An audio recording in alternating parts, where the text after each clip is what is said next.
Hello and welcome to PTS, the Discord, the YouTube channel. And it is our debut, so grab your towels and jump on into the best pool on the internet. And tonight we are joined by one of the lovely members of said Discord and ex-Scientologist, ex-member of the Guardian's office and OSA, Patty Moher. I apologize if I'm getting your surname still wrong, Patty.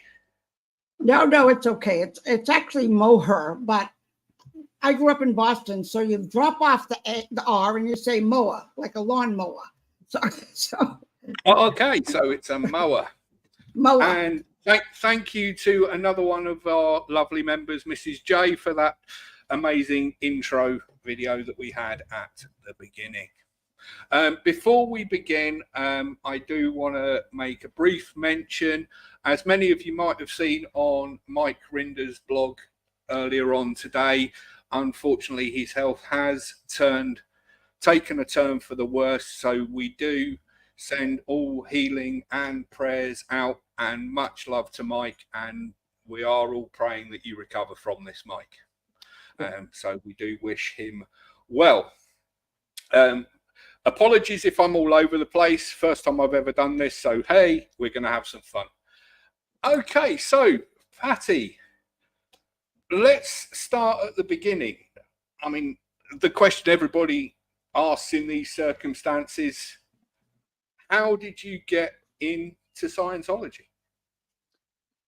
Well, back in 1973, I was 19 years old, and I was using a lot of drugs. And it came to a point in my life where I realized I needed to do something about it. I needed to stop because I was actually moving into the area of using heroin. And I knew if I went down that road, I wouldn't have lived there very long. Well, it just so happened that the town, which I live in now, and which was then, excuse me, in 73, I'm sorry, there was a knock-on facility there. It was a little house. Actually, it was a law office, and they were operating at night on the second floor of this law office. And I went there for help with the drug problem, and they're really a recruitment arm of the Church of Scientology. And so eventually, it didn't take long, I also became a Scientologist. And 1973, no idea what cults were about, no critical thinking abilities, no nothing. I just joined this thing, and I was in it all the way, right from the beginning. And I was in it for 27 years. And finally, I've been out for 24 years. I'm looking forward to being out for 28 years, so it's more out than in. But yeah, and those 24 years out, I've been pretty vocal about the cult and trying to expose it, and happy to answer all your questions. Brilliant, absolutely. So you went in 73 through Narconon. So how did you go from just joining Scientology and thinking this was the greatest thing ever with all the teachings and everything else to joining the Guardian's office? Well, I was of course, within months of me joining Narconon as a client, they put me on staff. And I was on staff for a few years. And then the guy who was running Narconon, a guy named Pat Healy, he passed away. And so they needed someone to take over his job as executive director. Nobody wanted it. I was 22 years old, and I said, I'll take it. And so I became the executive director of this Narconon first, and did pretty good at it, actually, back in the day, and had a rather good organization. We were getting government funding. And then eventually they, Narconon, which was being run by the Guardian's office, sent two people down to see me back. This has got to be 1977 or so.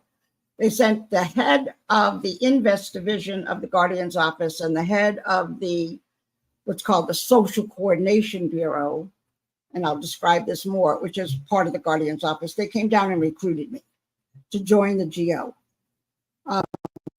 It took some work to get in because there's all these qualifications and a massive amount of information that they demand of you to become a Guardian's office member.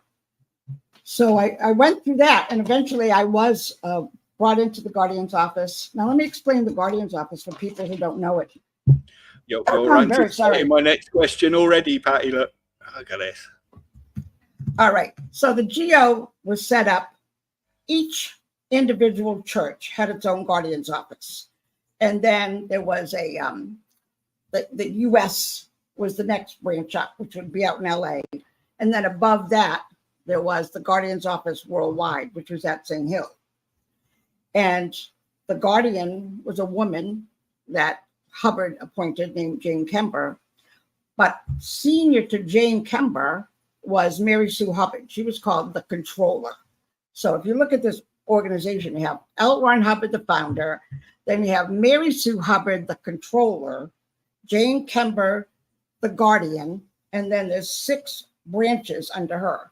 Branch 1 was then called Invest or Investigations. It's now called Intelligence, I believe.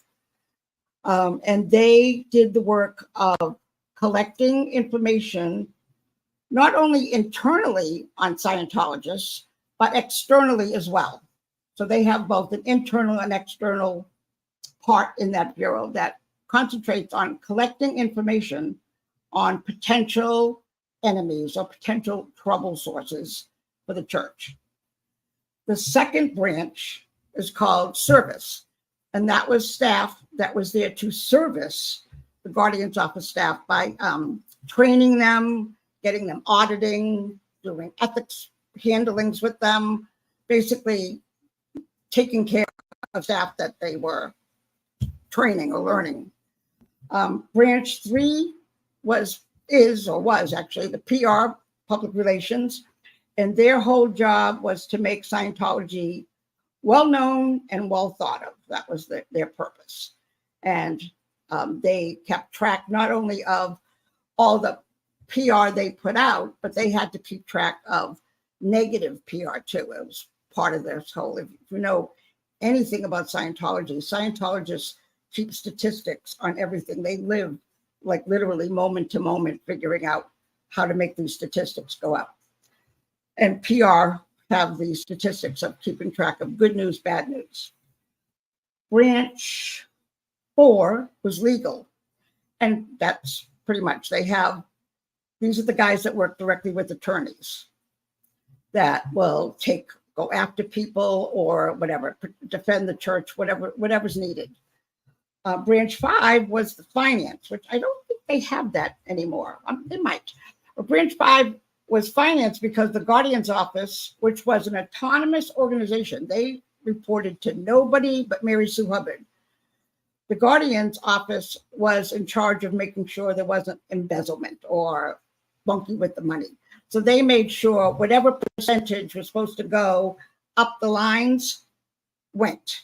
They were like the police on finance lines to make sure that international management got all their money. And then Bureau 6, which is what I was recruited for, was social coordination. Now, this was the idea. Social coordination was designed to, it had 2 parts. There was rehabilitation, which was control of all the groups that used L. Ron Hubbard's technology, like Knock It On, Applied Scholastics, the schools, the Delphis, the Apple schools, anything like that. And I was their boss, basically, and made sure that they did things that the church wanted them to do, made sure they used Hubbard's technology standardly. And the other part was called social reform. And that branch handles CCHR and all those kind of front groups that are like social, social group. I can't even think of some of the, there's like a child, it was some sort of drug-free USA or something like this. That's the other part of it. So the whole thing with the Guardian's office, it was set up to basically control the front groups and handle all the legal PR that was needed, and definitely ran the investigations on anybody and everybody that they thought might be a threat to them. I just wanted to share what Terry Ray said. Thank you for sharing your story, Patty. It's so important to have these stories recorded. Sure. So you said at the beginning that it was quite complicated and difficult to get into the Guardian's office. So what sort of thing did they put you through before you could even join? Sure. Well, they have a list of qualifications. One of them is you have to do your entire life history, which some people have known. They have a form. You can probably find it on the internet. They want to know everything about you, who all your relatives, any of them have problems with Scientology, anybody involved in the CIA or the military, who you slept with, how many people you have sex with. You have to list their names and how many times. It's really invasive. And then I had 2 out qualifications that I was able to, it's called petition, where I was able to write up and say, hey, one of them was when I was 6 years old, I was sent to see a psychiatrist. This was after a car accident. I don't really remember the circumstances. I saw this guy, I think it was out at Mass General in Boston. I saw him a couple of times, and I don't even remember. I had no good or bad impression about the whole thing. It was just like this guy asking me questions and playing with dolls. So I had to petition that to prove that I wasn't really a psych case, or I didn't really see a psychiatrist. My family sent me to this guy for a couple of times. And that was approved, amazingly enough. And then the other one was I had taken LSD. And this is right now, it's a complete out-qual. You cannot join Sea Org or OSA if you have taken LSD. But back then, it was right on the line. It was like you could still petition it. So I did. And I got approved. And I had to provide like birth certificates. Just like all kinds of documents to prove who I was and that I wasn't a spy. And that's what they were looking for. They wanted to make sure that you weren't, the evil psychs hadn't sent me in there as a plant. So, that's finally I got approved. I joined as, probably in late 78, I believe I joined the Guardian's office in Boston. And Maureen O'Keefe, who was my best friend, she also joined. She was running the social reform, the CCHR section. And my boss was a guy named Joe Francis, who I'm not sure if he's still in or not. And then, so this was the Boston office again, and we reported to the Guardian's office, our counterparts at the Guardian's office US, who reported to their counterparts at the Guardian's office worldwide. And orders would come down on what we were supposed to do, like for instance, with the knock-and-ons or the schools or the applied scholastic. And I was to make sure that stuff got done. All the while denying that knock-and-on was connected to Scientology. The PR line on it, or what the Scientologists, when they're lying to you, they'll call it the acceptable truth. What the acceptable truth was is that knock-and-on was a separate corporation. And that is true. Knock-and-on is a separate corporation. However, what they don't say is all the members of the board of directors of Knock-and-on all have to sign a pre-dated resignation, and the Guardian's office holds on to it. So if you act up, they just date your resignation and you're out. They can totally control it. And that wasn't supposed to be known, but I'm telling you, that's how it was. And there's many other things they did because they wanted to suck. Remember, it's all about the money. and they wanted to suck the money out of the knock-ons as best they could. This terrible. So that they wanted, the reason this whole thing was because the Guardian's office, a lot of their money came from 10% that the knock-ons provided for their budget. So if you have knock-ons in schools all over the world, send in 10% of their weekly income, just like with the churches, to support Guardian's office activities. So I know you mentioned about all the paperwork. Did you actually have to go on an e-meter and get set checked? Oh, or yeah. was this pre? Oh, so they were set checking even then. Oh yeah. Well, it's funny because I had this huge sec check prior to joining the Guardian's office in Boston. I was the executive director of Knock-On. They sent me up to Boston to get sec checked. I didn't have to pay. The Guardian's office back then, it's different with OSA now. The Guardian's office, people, if the Guardian's office said audit her and don't charge her, that's what they did. I mean, they just didn't, they were autonomous, they were bossy, they were bullies. You know, and one thing I want to point out, because it may come up in the questions or people's considerations, the fact that I worked for this organization for 4 years, 4 years, and then continued on, and it's a different story. I worked for OSA for many years. I want you to know that it almost destroyed me when I realized, when I came to my senses and realized what I had participated in and how I had helped or assisted this awful organization into expanding and getting other people in and ruining their lives and blah, blah, blah, the whole thing. And the way I handled it for me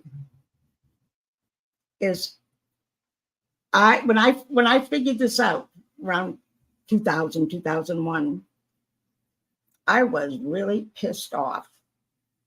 And I started doing everything I could to destroy Scientology. And I did a lot of stuff, mostly behind the scenes for like 5 years. I just like provided all the SPs out there that were willing. I gave them all kinds of stuff that they could use. So I just want to bring that up because I don't want someone to say or think that I'm just telling this story and it's like, oh yeah, matter of fact, it really, it messed with me real bad. And I'm still recovering from it, 24 years later. But I do want you to know that if you're going to be involved in the worst part of Scientology, which is OSA and the GO, in my estimation, or my opinion, that requires almost like it requires an amends project. It requires you to make it right. And so I just wanted to put that in. It's a little out sequence. So before we go back into the Guardian's office bit, there's one question that's bugging me. When it comes to the Guardian's office and OSA, I know it was after the whole thing with Sue Hubbard and people going to jail with the Guardian's office that it became OSA. Was there a big difference for those of you that were Guardian's office that then became OSA? No, it's all the same. I mean, there was a big brouhaha, a lot of the OSA guys, got thrown off or kicked off, told they couldn't come back. A lot of them stayed, especially the intel guys. It seems like they stuck around. And no, I don't know. I'm sorry. Give me the question. Let me think where I'm going with this. I was asking if there was a major difference between the shift from being the Guardian's office to OSA, or did it basically stay the same? It's all the same policy. They just cleaned it up a little bit, trying to give a better image that, we don't do this anymore. but it's all, I mean, it's a lie. They do everything, and they're probably even worse. They're just more clever about it. So instead of sending a Scientologist like myself at the time out to do something, do some dirty work, maybe they would hire a lawyer, to hire a PI, to hire somebody to do that, so that they're disconnected from the first person who's on the scene doing the lousy stuff. So they can say, no, we're not a part of that. No. That's, I don't know what that is. And they just got more clever. They rearranged organizationally all the corporations so that now they could explain away all kinds of problems that they had before of being the Guardian's office by making all these separate entities that were all connected but are all legally separate. It was very clever how they set it up. But no, operating wise, no, they're doing the same thing. They're doing the exact same thing. And as time goes by, they're getting better at it because they now have computers and they can use Google and the internet on stuff that might have taken me a week to put together for them, collecting information. It's now taken 5 minutes. So they don't need as many staff. You know, they have the internet. So Pete's asked a question that was one that was playing on my mind as well. Can you explain the intel guy's duties? The intelligence, yes. The intelligence branch has 2 sections, well, really 3. One section is internal, the other is external, and the third is files. So where you keep, there's one person they have the massive files requires an entire section of Invest. And these guys, they're looking for any possible problem that could bring disrepute or bring Scientology bad PR, negative press, legal problems. And their whole thing is they're actually responsible for predicting it. They're like an intelligence unit where they're supposed to be watching trends or watching whatever's going on with the US government or with court systems or with whatever out there. They're supposed to be able to know in advance that stuff might be coming at them and predict it. And there was a whole thing where they could predict. It was always like, this could happen, worst case scenario. That's one of the things they did. And then the other thing is, worst case scenario happens, somebody decides to sue them for some reason. Well, now Invest goes in. They're the first branch. They go in and there's 2 parts. The first thing is, if you're a problem, a protester, someone who's going to sue them, someone who's talking crap about them on the internet or the newspaper, they do what's called ODC, overt data collection. Overt data, there's an actual form, I think, somewhere on the net with this. And you basically, for instance, for what I had to do back then, there's a guy, let's say at Cape Cod, Massachusetts, who's being a jerk, who's causing a problem for them. And so I have to go down to the courthouse, the county courthouse. I have to look up all this guy's probate records, who he's gotten the probate, any deeds, divorce, marriages, any criminal record, any civil trials. I mean, I just go down there and try to find anything I can that's overt public information. Bring that back, write it up. The other thing they're looking for is who this person is connected to. So now they want to know who his parents are, who his relatives are, who his friends are, because what they're going to do, and the whole purpose of all this is to get them to shut up. If that's what drives them. They want critics to stop doing that. They want to shut them up. And the way they do that is they collect the overt and they find out, maybe it's going to be a piece of cake. They find out this guy has a criminal record, so they can say, listen, we're going to expose you if you don't shut up. That's the whole thing. They keep looking and looking and looking for what Hubbard says they have crimes. So maybe they're a secret affair, or maybe they're cheating on their taxes or something.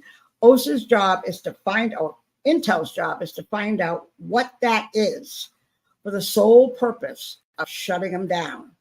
And it happens a lot. I mean, sometimes you'll see a critic show up and they're blah, blah, blah, and next thing you know, they're gone and you don't know why. But it more than likely they've been threatened with something. And then there's a lot of us that just don't give a fuck, you know, just we don't care what OSA can do. It doesn't affect us or those who are willing to speak out and just take whatever they can dole out. And they've done that to me. They have a website on me, a hate page on me from way back when. But I used to wear it as a badge of honor. So, but anyway, that's what OSA does. They go out, collect the information, and then they'll hand that information over to legal if they need to, or they'll just do it themselves. And that internally, it's the same way. In Scientology, if there's a guy who's like, all of a sudden he's like complaining really loud, or he's causing a scene, or there's something they think, or maybe he's threatened suicide. I mean, something that is not what the church wants to know about, or doesn't want to deal with. They'll start a file and do the same thing on him. And the purpose is to get him out and quiet. And that's the whole thing, that's the purpose of this whole Guardian's Office OSA thing, is to show how wonderful Scientology is PR-wise, and shutting down any criticism at all and just not letting it happen. And that's what drives them. So, and that was just answering Pete's question. Just to say to people in the chat, we don't have super chats. We're not monetized. So if you do have a question, put question in the chat and then your question. I am starring them and we will get to them at the end because we want to get as much of the story out before we get to the main bulk of the questions. So now we've explained that, where the intel came in. Going back to your story and being in the Guardian's office in Boston, what was it like for you and the Guardian's office when the whole Operation Snow White affair went down? I actually lucked out. I left the Guardian's office. I finished my contract, and because I wanted to start a family and I did not want to be on staff when I got pregnant. So I was fortunate enough to finish the contract just like months before this all went down. I was pulled in and made to do I think I had to sit there all day and write up my overts, my crimes against Scientology or something, until I passed whatever that test was. But they weren't too concerned with me because I was, I was trusted. I mean, you don't get to be in the Guardian's office or in OSA or work for them unless you are really indoctrinated, like you're like gung-ho. I mean, you can't have any doubts about this. You can't have any criticisms of the church. So the fact that I was so gung-ho about Scientology and about what we did, I really never had any problems with that personally, because again, I was out of the Guardian's office. Once they reformed as OSA, then I was brought back in. And worked for the Intel division for mostly, I mean, I did it like a part-time job. I didn't get paid. They did pay me for 6 months or so for one project that they needed me on. But it was mostly, I'd go to work and then I'd go into the OSA and I would help whatever they needed done. I would work with them. So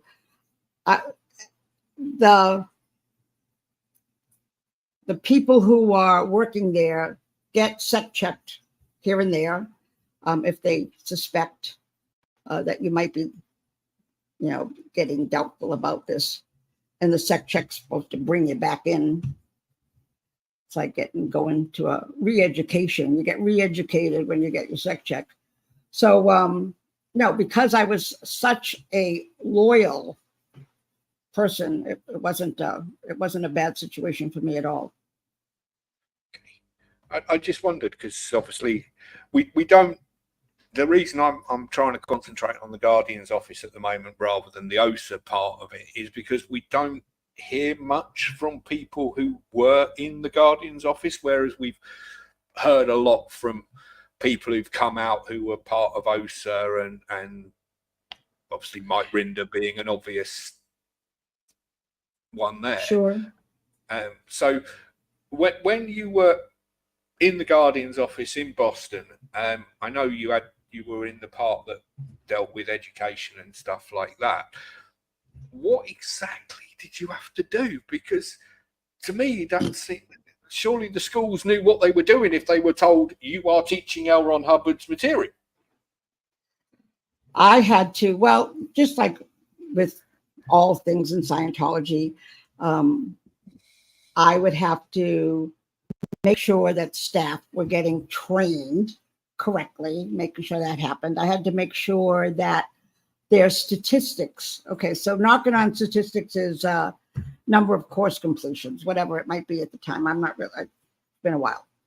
Or maybe well done auditing hours. And I was to make sure that those statistics kept rising, kept going up.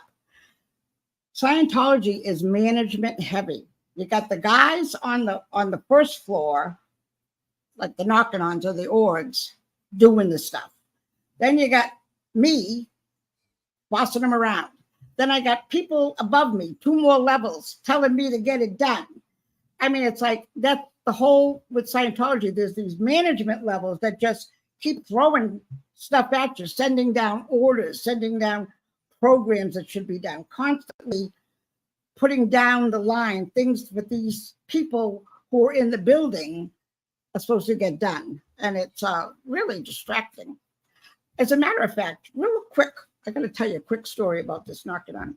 I got an order when I was the ED, I was the executive director of knocking on. I got an order that I had to provide them with a 6-month study on completions and the success rate of Narconon. Well, they sent this down, but they wanted it done in 2 weeks. So I'm like, wait a minute, you want a 6-month study, but I have to report the results in 2 weeks? Yes. I'm like, yeah, but that doesn't make any sense. No. You go look through everything and find out and answer all these questions. And we need a study on the success rate of Narconon. So you know what I did? I just filled out numbers. I made it all up. And I gave us an 85% success rate. Well, don't you know, when Scientology starts putting that out, Narconon has an 85% success rate based on this 6-month study at Narconon. Well, I didn't really know they were using that. And when I got out and I was being a critic of Scientology and I found out about it, I told the truth. I said, hey, this study's bullshit. I made all these numbers up. So my understanding is they can no longer do that. So, but I mean, that's just how ridiculous this management organization where they would send down these unrealistic things to get done. And the only way you could do it is to just were they inviting me to make it up? I don't know. But that's the mentality that I was dealing with. And even still being like a die-hard kick-in-the-teeth Scientologist, I still, I knew that these management people were just out of their minds. But it just was part of the whole insanity. But this beggars the question that would these orders have come down from Mary Sue, or would they have come down from L. Ron? Because it beggars the question of who thought a 6-month study could be done in 2 weeks. Well, I don't think it was. L. Ron Hubbard was definitely not on the line directly. Mary Sue was. And she kept it. Again, the way this management works is the higher you go up in management, like you're looking at an overall, they're looking at an overall plan for all the knock-ons or all the schools or all the thing to be, they want it like a franchise. They want it very standard. Everything's the same. You can go from one knock-on to the next. So they would write programs for expansion or how to recruit more staff or getting newspaper articles, that type of thing. And they would send down loads of this crap, but people, and they didn't have the staff for it to do this work. And the other thing they would do, and here's another example of geo management being out of their minds. When they had for a while a thing called Knocking on US, so that the Guardian's office wasn't directly controlling the knock-ons. They put this little front group of knocking-on people who were managing, and there were a bunch of knock-ons at the time. Oh God, I don't even know, 15, 20? There were a bunch of them. And so one time,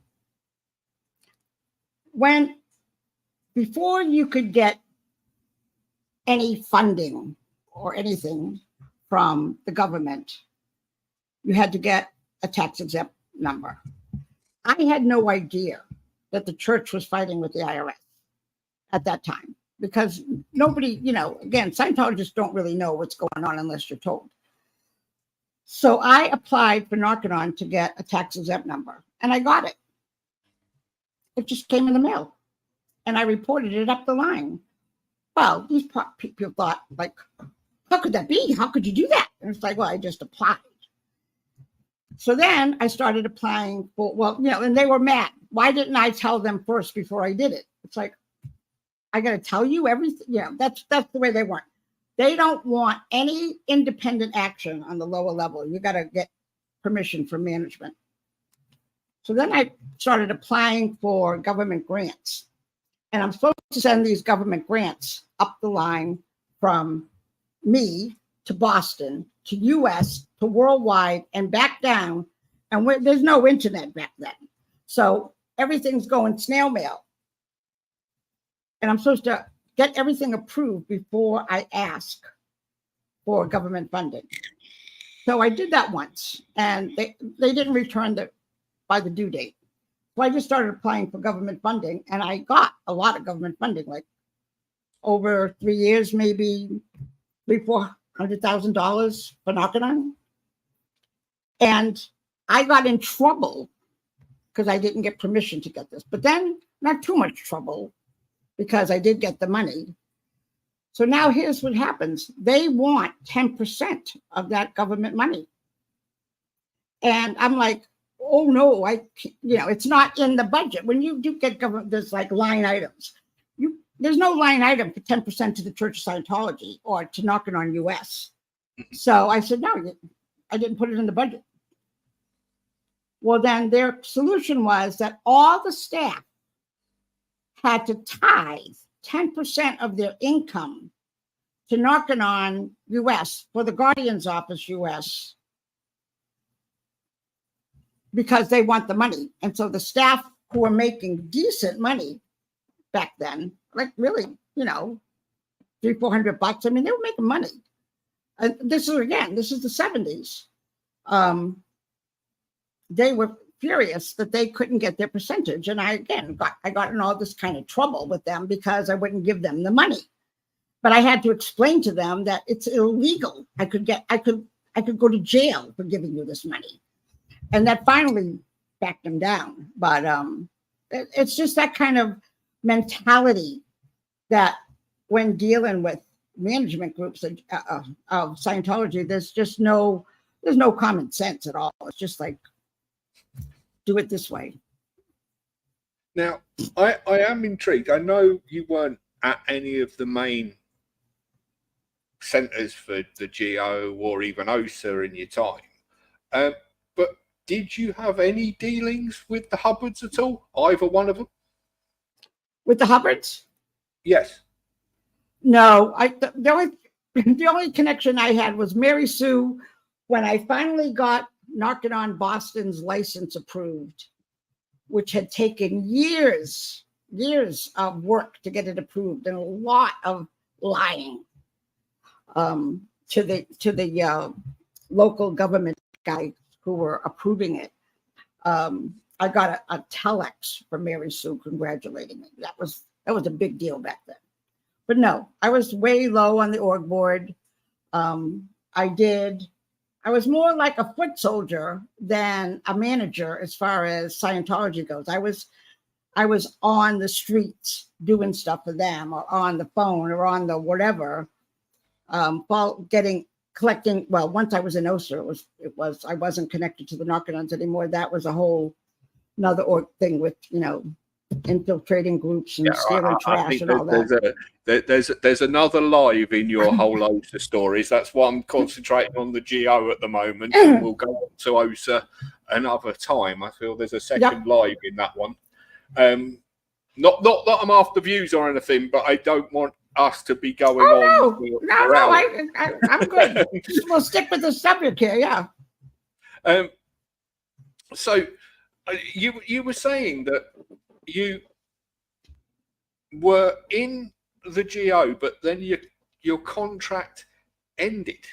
Because yes, I know with OSA, a lot of OSA these days are in the Sea Org as well. Mm-hmm. So you never signed the billion-year contract? No, because I was in Boston, the Boston orgs, all the class 5 orgs, I guess they were the class 5, all the major organizations each had their own guardian's office, and they were local staff. They were usually brought in, they were recruited from the public pool, or from staff, people who were already on staff. And at that time, they did not have to be in the Sea Org. Usually, actually, at that time, the Sea Org and the Guardian's Office were two very distinct organizations, and they didn't particularly get along because they were both, the Guardian's Office was, again, autonomous, and they could just swoop in and do whatever they wanted, pretty much. If they felt there was a security problem or there was a need, it was a real issue. And it was talked about how, we shouldn't argue in between the two groups. But there was a lot of animosity because the Guardian's Office was, they were bullies. What can I say? They would come in and bully and order things around, and had, the backup of Mary Sue. And so there was problems back then. But now I'm pretty sure, now locally still, OSA is not in the orgs locally, in these class 5 ideal orgs. OSA people are not required to be Sea Org, although my guess is a lot of them are, because so many staff have left Scientology, and they're going to be replaced by, they have been, I've seen it, they've been replaced by Sea Org people who are posted in the local orgs. But to my knowledge, you still don't have to be in the Sea Org. You're considered Boston org staff or New York org staff. You're paid from them, the local org, and you're on their org board, their organization chart, but you just don't report to anybody there. So this begs the question to me of, when you were in Boston org and you were part of the Guardian's Office, were you paid more as just a public member of staff, or did you get the same as a Sea Org member would get? Oh no, the staffs operate off of a pay plan where a certain percentage of the income is put in let's say, I don't remember, maybe it's 30%, let's say, of the income. They have a $10,000 week, which is pretty low. 30% of that, $3,000, goes into the staff pay. And that's then divided by however many staff. You get a point system on that. So if I'm worth 50 points, and I'm worth a lot of points because I'm higher up in the organization. Right. But no, I mean, most weeks I was probably bringing home about what the org made, sometimes a little more. But the staff are poor. I mean, working for a class 5 org, you don't make money. You live usually communally with other people, as I did. There's no money to spend on anything. You're a poor person, and a lot of times you have a second job to help just get through the week. So no, Scientology local orgs were never paid well. But I mean, you might get $100, here and there, but not likely. So you would still know better off than a Sea Org member. Nah. Still. No, because you had to pay for your rent and your food. The Sea Org members have birthing and whatever. I mean, I know the food's horrible, but the whole idea is that you're taken care of and given this stipend or this amount of money, $50 a week sometimes. But when you're in a class 5 org, all these local ideal orgs you see now, these guys all have to pay rent, and they have to pay their taxes, and they have to pay, for their car insurance or anything. And so a lot of them, what Scientology calls moonlighting, they have a second job to support them. Or sometimes it'll be like a spouse, like what happened with me. My ex-husband, ended up being the executive director of the Boston org. And after I had left the Guardian's office, I basically my contribution supposedly was the fact that I supported my ex and myself and my son financially by cleaning houses so he could be the executive director of the church. And he's not even making cigarette money, so it was always constantly financial stress. Terrible. So all this talk we hear now of the Church of Scientology being all about the money for themselves, it was exactly the same back in the 70s. It's never changed. No, it's always been about the money. They're just more brazen now. I mean, as far as like, people, you'll hear old guys, old Scientology, old time former Scientologists talk about, it was the good old days, where we used to have parties and drink beer. And it was kind of like a bunch of hippies got together and had fun with Scientology in the old days. It was still the same crazy cult, but the money was not like as it's heavy duty as it is now, where people, the regs, the people in Scientology are just ruthless. I mean, ruthless. They'll have you sign over, your kid's college fund. They don't give a shit. They just want the money. So, yeah, and it's gotten worse and worse because not only are people giving them money, they're not getting it for services, which is probably a good thing. They're not like buying their bridge so much as they're donating to buy buildings or, things that are not per policy and what Hubbard says to get the money for, but they're dumping all this money into buildings, which is crazy. Or the IAS or whatever, to give money to this or to give money to CCHR, they're all, everybody. Do you know when you leave Flag, if you go down to Clearwater for service and you're done, you want to leave Flag, they put you on this routing form and you have to go see, before you can get out, you have to see every fucking reg that's in that building. The one for the IAS, the one for CCHR, the one for whatever they got going rolling down there, for LOH books, for library donations. You go through this, so you have to see all these regs to get out of, to leave before you get on the plane. And if you don't, you get in all kinds of trouble.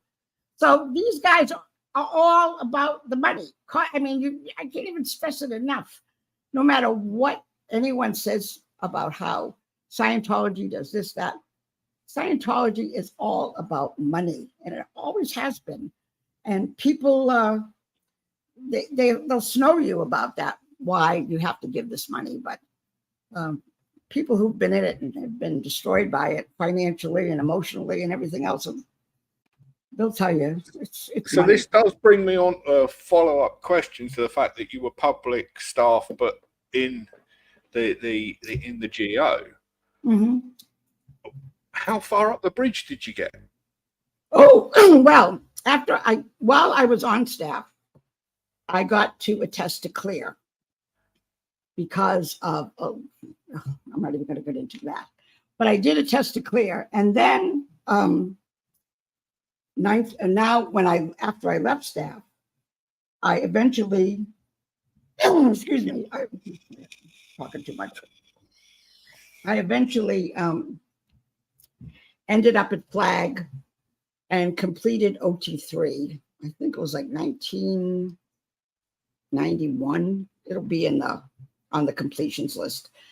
I got through OT3, and I was working for a company that was run by Scientologists called the Great American Picture Company. It still exists. It's in Massachusetts. And all the people who worked there were OT something or other, OT7, OT8. And they wanted me to do this service. So the woman who was the executive director of it, named Ann Strickland, she says, listen, we want you to go to Flag and do your OT levels. And you get on the plane and go there, and we're going to arrange everything for you. We're going to make sure that we put $1,000 a week into your account so that you can pay. And we will pay all your bills for you. Here, give me your checking account. Give me this. We're going to take care of you. We'll pay your rent. We'll make sure your electric bill's paid. We'll make sure the school's paid because my kid was going to Delphi. We're going to take care of all this. And you go down there, and we're going to make sure the money's there for you when you get there. So what they did is they used the business, and they took out a $10,000 credit card loan from Great American Pictures credit card. Then they went out and regged a couple of people to use their credit cards for me to buy OT3, with the promise that when I got back from OT3, I would be so powerful that I would be able to pay this thing off in no time. So I go down to Flag, do the OT3, whole nother story. And I come back and I'm being evicted. My account is overdrawn. The lights are being shut off. And no response. Well, no, we couldn't. Well, sorry, but at least you're OT. No, I mean, financially, it destroyed me. I mean, it took forever to catch up. I had to leave there and start making actual money somewhere. I started cleaning houses, which made me more money than actually the Great American Picture place. And they ended up, the people who donated or used their credit cards, I was paying, it was like something like $1,300 a month in credit card debt. And there's no way I could pay all this. I mean, it was just insane. So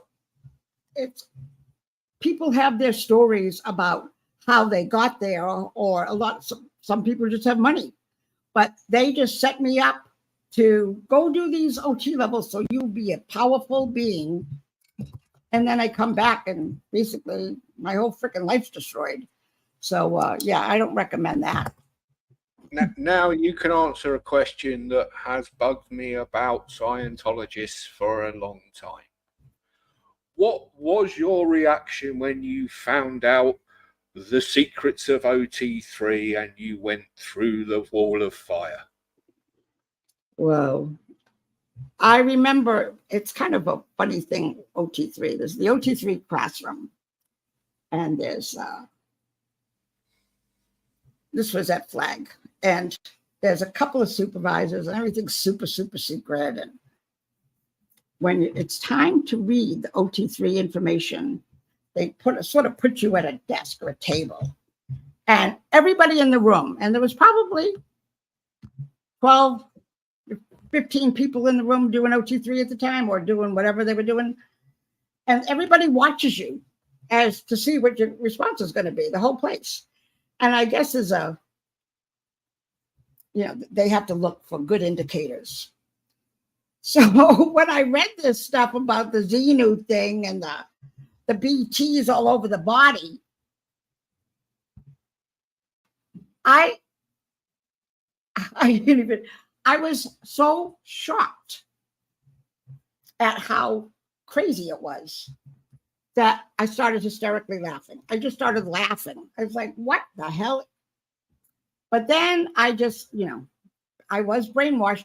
They do make sure that you're prepped for this from earlier steps so that your brain won't completely reject it. Although I do know some people who read it and left. It's like, get the fuck out of here. I'm not doing this. But me, being faithful Scientologist, all right, let's give this a swirl, let's give it a run. And, just think what kind of condition you'd have to be in to sit there and pick body thetans off your body and get rid of them through this stupid auditing process where you get them to go away and go find other bodies. I mean, what? And to look back and know that during that time, I was completely under the spell of this and believed truly that this was going to help me. And I justified it by explaining, oh, that's why I do this, or that's why this happens, or because there's a BT, a thetan, a body thetan stuck to my body that's causing the headaches, that's causing the backache, that's causing my misery about something. And to blame these outside creatures, I mean, really, it's like nuthouse material.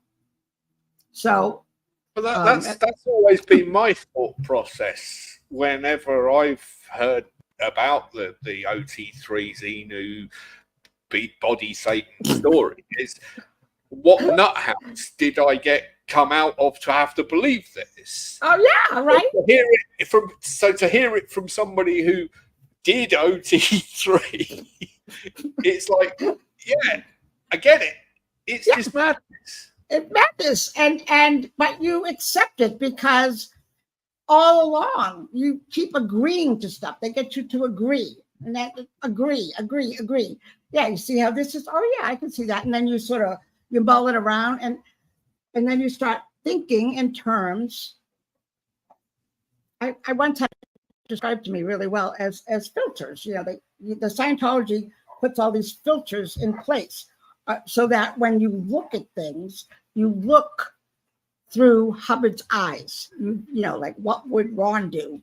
You start looking at the world and at people, at situations, at family members, the way L. Ron Hubbard looks at things. And so you become a madman, quite literally, thinking like him. And then the process of stripping it all off is a lot of work. I mean, it just doesn't come off without really doing some work on it. I know we still have a lot of things to cover. We still have a lot of stories to tell you. So we will be doing a part 2 and potentially the part 3, but I'm not one of these people who like to do 3-hour lives and I can't the people sitting there watching them. So I am conscious we have got to the hour and we have got some questions that people want to ask. Anybody who is in the Discord watching this in the watch party, please put your questions in the side chat. I will be checking in a minute to see if there is any, and I will put them to Patty. But there is, I am going to jump to the end of your time in Scientology and when you left quickly. because we hear a lot of stories about the disconnections that go on. Did you have to, or did any of your family or friends have to disconnect from you when you left? Just friends. My ex-husband had left Scientology before me. My son, he was involved, but he was young. He was probably, let's see, maybe 15, 16. So he wasn't that young, actually, now that I think of it. But he had gotten some auditing, but he was living with me and my ex, so that if we're not going and we're saying, look at this crap, he's going along with it. He never fought it or disagreed with us. He wasn't that dedicated of a Scientologist. So no, I was very fortunate, and I read stories about, I couldn't imagine the heartbreak of not being able to talk to my son or my grandson. I mean, that's just like, to me, when my grandson was born, it changed my life for the better. He's 10 years old now, and I have loved spending time with him, and it just gave me a whole new purpose in life to have that family. And I was really lucky really lucky and fortunate in so many ways that leaving Scientology, for me, I had a great deal of fortune with the people I associated with when I left, that helped me through it. They were all pretty much never-ends, but they helped me peel that onion, strip it off, and so kind, lots of kindness. So no, but I'm really quite fortunate. Excellent. That's what we like to hear. Now, I do want to ask you something on a personal level for me, because as you know, I've recently taken over running PTS, the Discord. That's where the YouTube channels come from. So I want to ask you, as somebody who was in Scientology, how helpful have you found it to be in the Discord with the people that we have there now? Oh, so helpful, because, and I'll tell you, it's a wonderful mix of exes and never-ends who are very aware of the trauma and the stress and all the horror that exes have been through. And there's a decorum, if you will. There's a pleasantness about helping each other and supporting each other. And I know some people have given it like a bad rap, but I don't even understand all that, because as an ex-Scientologist, I have found this group to be so supportive of anything. And you know what? And they're workers. They are interested in exposing the cult. They're interested in doing actions that will actually get some kind of good result, by informing through videos, through information, through whatever it is. I know, I started working on a project too. So it's like, I just like the atmosphere of the place. I really do. And I thank you for that, because I really, it did take me a while to get on Discord, because there's way too many buttons over there.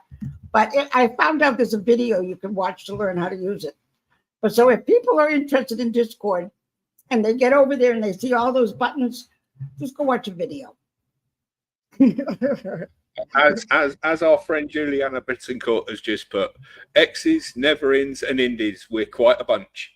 Yeah, it's true. Oh, yeah, that's right. And the indies, and there's so much respect and so many good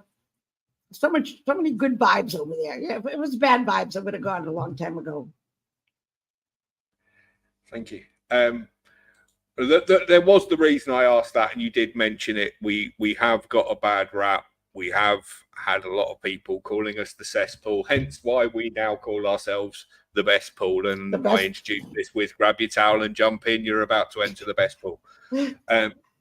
So that was my thinking behind it. So I wanted to get the opinion of a ex-Scientologist on what they thought of it. Because it's okay for us, the never-ins, who sit there going, oh yeah, we're wonderful, we're great, we're this, we're that, we're the other. But what really matters is the people that we're there to help, the exes, the people trying to get out. That's what we want from the Discord. Right. I know I do, and I know my mod team, as far as I'm aware, are all on the same page as me. And that's what we want to be. We want to be a support network for people like yourself and for the other exes and people that we've got there. So I do appreciate that. So I appreciate you guys for having this. I really do.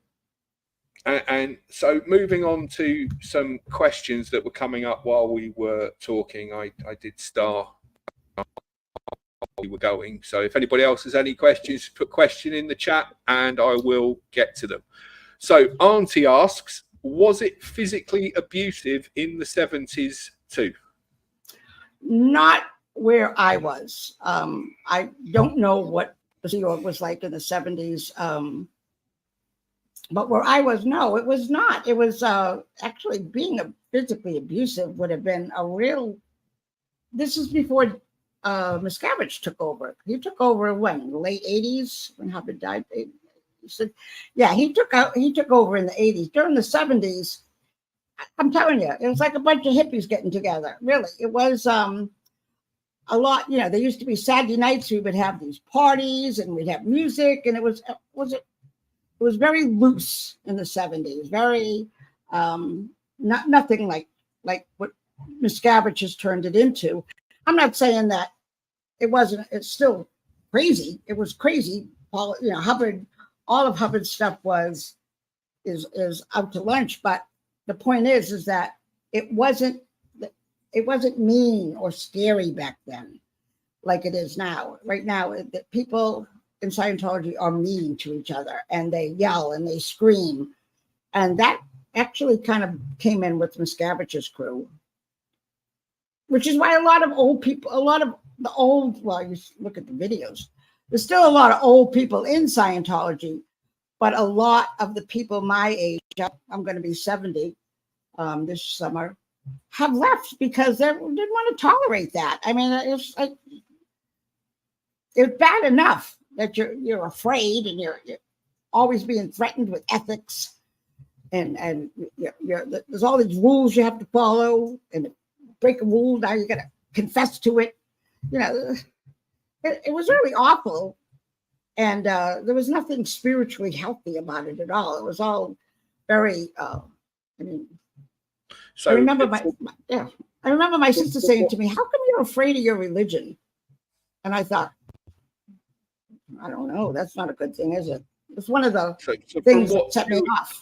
So, from what you experienced in the 70s, would you describe it more as mentally abusive rather than physically abusive? Yes, absolutely.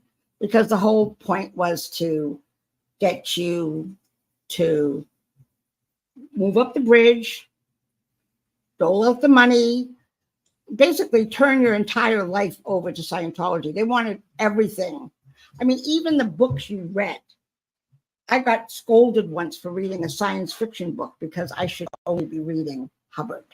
I mean, that kind of crazy. And so it was definitely more emotionally abusive then.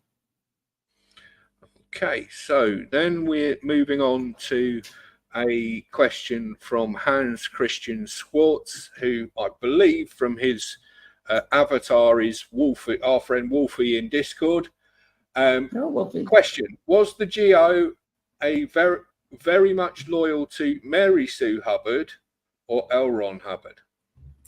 Oh, I would say it's about the same. They gave Mary Sue was given the status. I mean, they knew she was running the show. L. Ron Hubbard was supposedly off fighting or staying away. I forget what the PR line was. He was off lines. He was doing research. That's what it was. He was doing research into the higher levels of Scientology. And Mary Sue was running the show. I mean, policy-wise, Mary Sue would have to follow Hubbard's policies, and she was supposed to be the major enforcer of Hubbard's policies, especially in regards to the Guardian's office. So, yeah, she was supposed to take care of things for Hubbard so that he didn't have to worry about stuff.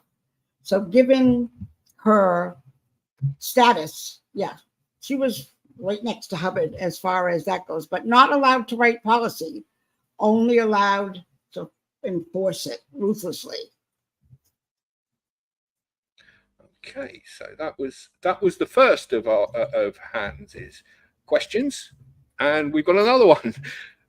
Question: can you shed some light on how compartmented the GO was, and later OSA, even amongst themselves? Well, for instance, the Guardian's office in Boston, the Intel division had an office with a locked door, and only Intel staff could get in there.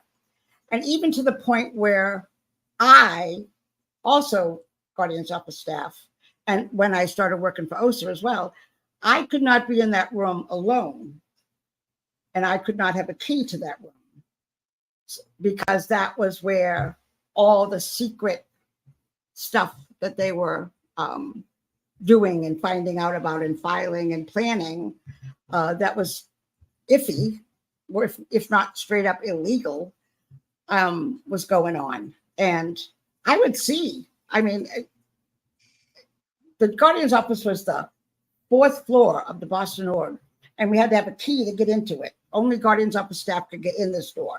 And then once you're in it, there's another locked door, which is Intel. But everything else was open, and you could go into share, go talk to people easily. So it's also compartmented by when I would be assigned a project to go, let's say, you go and go down to the Cape and get some information on this guy.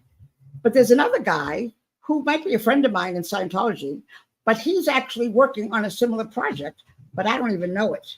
I don't know what he's doing, and I don't know what information he's collected. And when he gets it, I may not even be privy to it, because it's so compartmentalized that the only person you speak to about what you're doing is your handler, your OSA handler, which is usually the head of the Intel division. So no, it's so compartmentalized. Nobody in GO really knows what Intel is doing except their seniors. And then as an end result, let's say they do find out, and then you find out, oh, well, this guy who's attacking Scientology has a record for whatever, something, he's drug dealer. And so then we might find out about it, but we won't find out how they got that information necessarily, or where. It'll just be like provided to, and we know that they're going to shut the guy up or whatever the plan is. But yeah, very compartmentalized. There's no talking about what that branch is doing, or what anybody is doing. It's supposed to just do your job and keep it to yourself. Excellent. So I'm going to move on to a question that's popped up on the Discord in the watch party that's going on in there. And Lucid Dreaming has asked, what advice would you give an ex for acclimatizing to the outside world? The first thing I would do is say, stop using Scientology words, because the words have all the power in them to keep you thinking like a Scientologist. The next thing I would do is I would surround myself with supportive people. And I'm going to say something that might be a little controversial here, but when I got out, I had ex-Scientologists approaching me to try to sell me on a new thing, like a new cult. So don't join anything. don't join another church. Don't do anything. Just stop talking with Scientology words. Start reading and educating yourself about what indoctrination is, what the church is, what they're all about. Like, look at critical sites, and stay away from people who are not going to support you. And anyone, just stay away from the drama and the controversy of it, because what you're going to be going through over the next year or two or whatever, even if you're working at it diligently with a counselor or with however you're doing it, it's hard. It rips your heart out to realize that you have been behaving like a fucking lunatic for most of your life, and you now need to come to the present and deal with it. And that's really hard for a lot of people to say, you know, I was really wrong. I was so wrong. People have a hard time about that. So just don't go. I would say for most Scientologists, like ex-Scientologists, like really just lay back and watch and listen and read for a while until you feel comfortable with where you are, because it's a process to go through. And I read somewhere, this is a long time ago, I read that Scientology takes the longest of all these cult things to get over, or to, I think they were talking like 10 years, as opposed to other ones that might come back to their life a lot easier. But yeah, chill out. Well, I can agree with that. As somebody who has worked with people who've come out of Scientology, it does take a long time for them to completely change a mindset. It is a brainwash completely. Yeah, totally. It's a whole different world. Oh yeah, everything you look at, and here I am 24 years later, and I still look and say, really? I mean, is this what kind of behavior is this, or what are you doing here, or what's happening? You know, how are you responding to this? And it's taken a long time because it was ingrained. So, and I'll tell you one of the ways I can tell, this is totally my personal opinion. I find that Scientology and Scientologists are unkind. They tend to be mean and not very nice. Even if they look like they're being nice, they're not being nice. And they hurt other people. And so it's taken me a long time to say the way to deal with exes is to be kind. And kindness always works, except for predators. Predators, they don't get my kindness. But kindness with exes and each other is the way to go. And if you're not doing that, then that meanness or that unkindness is very much a part of the Scientology thinking. And they're not wanting to take a breath and discuss things, but, you know, carrying on and throwing things and just getting hooting and howling. That's part of the crazy of coming off Scientology or whatever you're in. So I would always aim for kindness, and I tend to be judgmental in that if you're kind, you're good. If you're mean, yeah, you're still in the Scientology thought process. So that's just the way. That's just a personal opinion from 24 years of watching this community, which is my community. Scientologists, they're my community. I care about these people. I want them to do better. I want them to feel comfortable about standing up to Scientology and thumbing their nose and saying, fuck you. You know, you don't you don't control my life. And that's what I'm looking for. And they don't have to. I'm not saying you got to come out and do videos or have a blog, but you just, you got to be like, don't give Scientology any power over you, and don't let anybody be mean. And anyway, it took me 70 years to figure that out. Our friend Wolfie is basically backing up what you said, because he's saying it took him 7 years to even leave a comment on YouTube. Yep. Yeah. And do it when you're ready. Don't let anybody force you to come out. Don't let anybody say to you, you need to tell this story. Don't do that, because if you're not ready, you're not ready. And that will cause more trauma, more upset. Just chill out, read, listen, watch, learn, and keep an open mind about things. So unless anybody else leaves a question in the chat, our final question is going to be coming from Nika Case Turing.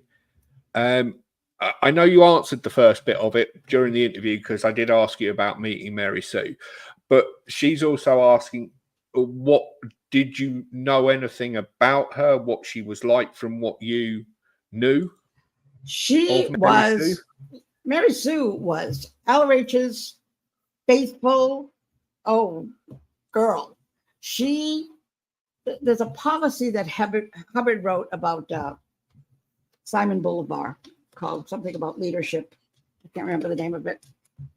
And he talks in Simon Bolivar how Simon Bolivar's wife was sort of like the intel chief for him. And she basically took care of the bodies that were that he was having problems with. I always felt that Hubbard was comparing himself to Simon Bolivar, and Mary Sue was his, I can't think of her name now. Somebody will know it. But she was the wife. Was it Eva? She was the wife who defended him and stood up. And Mary Sue Hubbard went to jail for that guy. I mean, she spent time in jail for Hubbard. He didn't. And he let his wife go to jail for him. And so she was as loyal and as faithful, I think, right to the end. She bought it all. And I had never met her. I did meet her kids, Suzette and the tall one, what's her name? I can't think of it now. Arthur, redhead, tall redhead. I think Quentin might have been dead there, but they were at some event all there, and I met them, and they were very kind of I thought they were kind of awkward, but they might have been young. But no, never met her. She was not someone who made public appearances. I don't even know where she lived. She probably lived somewhere in LA.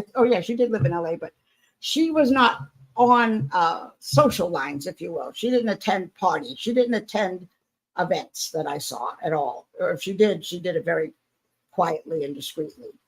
So yeah, she was a kind of behind the scenes person.